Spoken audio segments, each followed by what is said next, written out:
दोस्तों, क्या किसी को 44 साल तक एक ही कमरे में रहने की सजा दी जा सकती है?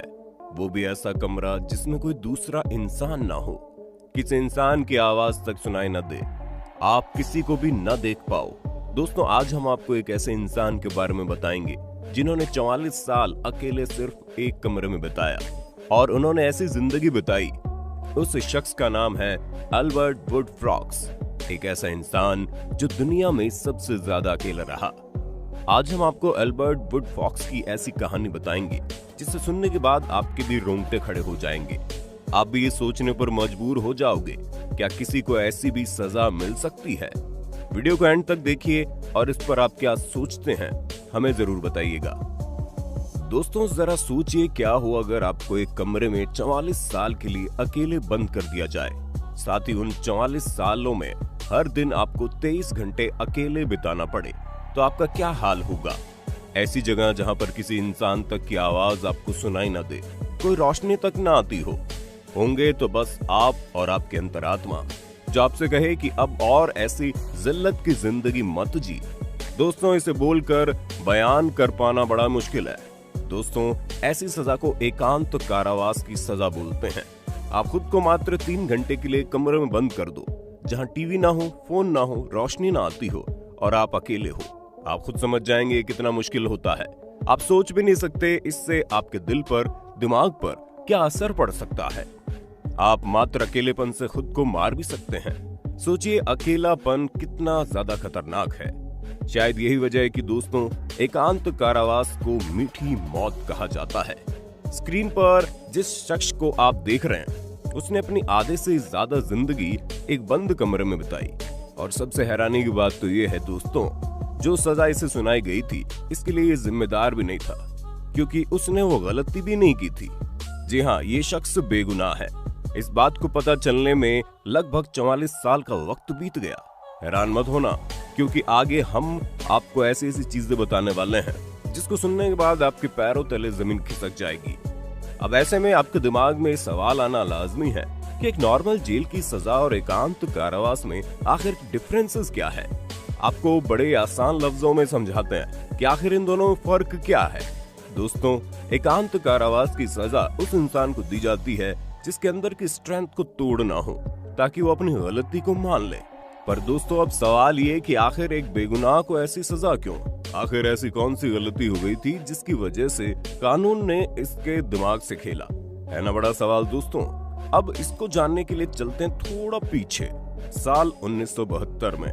दोस्तों, ये वही साल था जिसमें अल्बर्ट के ऊपर एक जेल के अधिकारी को जान से मारने और उसकी हत्या का आरोप सिद्ध कर दिया गया था।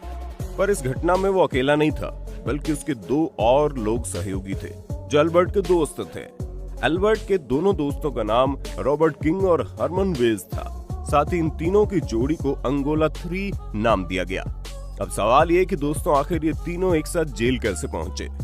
आपको बता दें, इन तीनों ने मिलकर बहुत बड़ी चोरी को अंजाम दिया था, जिसके बाद कानून ने इन्हें 1 साल के लिए जेल की सजा सुनाई थी। और जब ये तीनों जेल में थे, तभी इन पर पुलिस वाले के मौत का आरोप भी लगाया गया। जेल के अंदर ही इन पर यह आरोप लगा कि अल्बर्ट और हरमन वेल्स ने मिलकर 23 साल के ब्रेंट मिलर को मौत के घाट उतार दिया है। आपको बता दें, ब्रेंट मिलर उस जेल के गार्ड के रूप में तैनात था। आपको जानकर हैरानी होगी, ब्रेंट मिलर को अभी काम करते 1 साल का वक्त भी नहीं बीता था कि उसके ऊपर किसी ने 1-2 बार नहीं, बल्कि 38 बार चाकुओं से वार किया, जिसके बाद भला कौन ही जिंदा बचेगा। इस घटना के बाद जेल में मौजूद पुलिस वालों को इस बात का शक हुआ कि ये काम अल्बर्ट और हरमन वेल्स ने मिलकर किया है। पर यहाँ पर जेल के पुलिस से गलती हो गई। सिर्फ शक के बिना पर उन पर आरोप लगा दिया गया। आरोप तो छोड़िए, उन्हें कोर्ट भी ले गए और कोर्ट ने भी बिना कुछ देखे उन दोनों को एकांत कारावास की सजा सुना दी। दोस्तों, आपको बहुत हैरानी होगी, क्योंकि अभी भी अमेरिका में 80,000 से ज्यादा पुरुष, महिलाएं और बच्चे इस सजा को काटने पर मजबूर हैं। अल्बर्ट और हरमन वेल्स के लिए सबसे अच्छी बात ये थी कि ये दोनों उस वक्त किसी ब्लैक पैंथर पार्टी के मेंबर थे। इसी वजह से जैसे ही इन्हें सजा सुनाई गई, वैसे ही इस पार्टी ने हंगामा शुरू कर दिया। साथ ही ये बोलना भी शुरू कर दिया कि इन्हें बिना किसी जुर्म के ही सजा दी जा रही है। ब्लैक पैंथर पार्टी सबको ये बता रही थी कि जिस वक्त ब्रेंट मिलर को मौत के घाट उतारा गया, तो उस वक्त वो पहले से जेल में बंद थे। अगर वो जेल में बंद थे तो फिर इन्होंने हत्या कर दी कैसे? हुआ ये कि हंगामा करने के बाद जब ब्लैक पैंथर पार्टी के किसी ने नहीं सुनी, तब इन्होंने खुद के दम पर जांच बिठाने की ठानी। उस वक्त में ब्लैक पैंथर अमेरिका की सबसे बड़ी राजनीति पार्टी थी।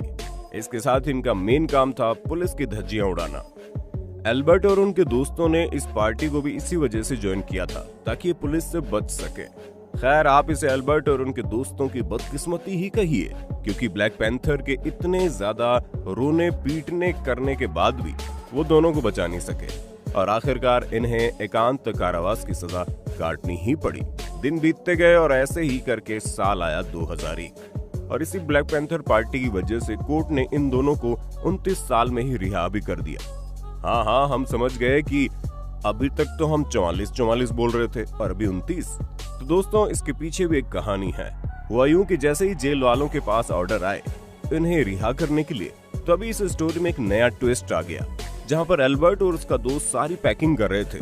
तभी जेल की तरफ से कोर्ट में अपील डाल दी गई और ऑर्डर को चैलेंज कर दिया गया। अब जैसे ही कोर्ट में अपील डाली गई, वैसे ही इन दोनों के रिहा होने का ऑर्डर कैंसिल हो गया, जिसकी वजह से हुआ ये कि बाहर निकलते निकलते ये दोनों फिर से जेल में आ गए। अब इसके बाद दोस्तों आता है साल 2008, जहां इस केस से रिलेटेड एक और खबर सामने आई। अभी तक इस केस के पूरे 36 साल बीत गए थे और इन 36 सालों के बाद जेल वालों को ऐसा लगा कि जहां इन्हें रखा गया है वो जगह इनके लिए सही नहीं, यानी सेफ नहीं है। इसीलिए इन्हें किसी और सख्त और कठोर जगह पर रखना चाहिए। दोस्तों, पता नहीं पुलिस को ऐसा क्यों लग रहा था कि वो भाग जाएंगे, पर पुलिस वालों ने इस बात पर जरा भी गौर नहीं फरमाया कि जो लोग 36 साल में एक बार भी नहीं भागे या भागने की कोशिश भी नहीं की, तो आज भला क्यों भागेंगे। अब यही वजह थी जिसके कारण एल्बर्ट को दूसरी जगह रख दिया गया। आपको सुनकर बड़ा अजीब लगेगा, क्योंकि 2008 से लेकर 2010 तक एल्बर्ट के सिर्फ और सिर्फ 2 ही तारीख पड़ी थी। अब इतना बुरा होने के बाद एल्बर्ट के साथ एक वाकया अच्छा हुआ कि उसे हेपियस कॉर्पस नाम का अधिकारी मिल चुका था।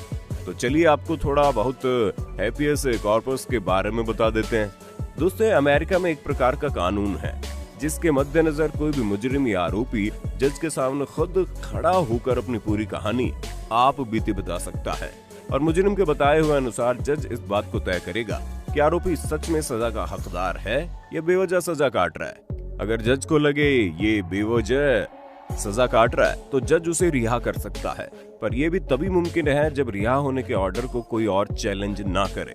और एल्बर्ट के केस में तो जेल के अधिकारी ये मानने को तैयार ही नहीं थे कि एल्बर्ट ने ऐसा कुछ नहीं किया है। खैर, हेपियस कॉर्पस का फायदा एल्बर्ट ने लिया, पर हुआ भी कुछ ऐसा जो नॉर्मल सबने सोचा था। पुलिस ने इस ऑर्डर को चैलेंज कर दिया और फिर से दोबारा एल्बर्ट निकलते निकलते रह गया। वक्त आगे बढ़ता गया और फिर आया 2013 में फेडरल जस्टिस कोर्ट के जज ने एल्बर्ट के केस को देखा और उसे एल्बर्ट को उन्होंने अपने पास बुलाया। जाहिर सी बात है, एक आरोपी को जज बुलाए तो बात तो फैलनी थी। इस बार भी ऐसा लग रहा था कि जज की नहीं चलने वाली, क्योंकि पुलिस को पता था कि उन्हें क्या करना है। पर दोस्तों, यहाँ पर एक मजेदार बात हुई। जिस गलती की सजा एल्बर्ट काट रहा था, उस गलती में ना तो एल्बर्ट के खिलाफ कोई डीएनए सबूत था, ना ही कोई फेशियल एविडेंस था, तो बस एक चश्मदीद गवाह।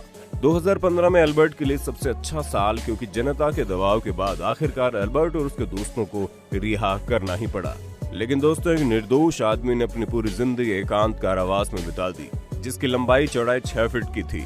इस बात से आप साफ अंदाजा लगा सकते हैं कि एल्बर्ट की जिंदगी कैसी रही होगी, उसने कैसे बिताई होगी। आपकी इस बारे में क्या राय है, हमें कमेंट सेक्शन में बताना। वीडियो पसंद आए तो वीडियो को लाइक और अपने दोस्तों में शेयर जरूर करना।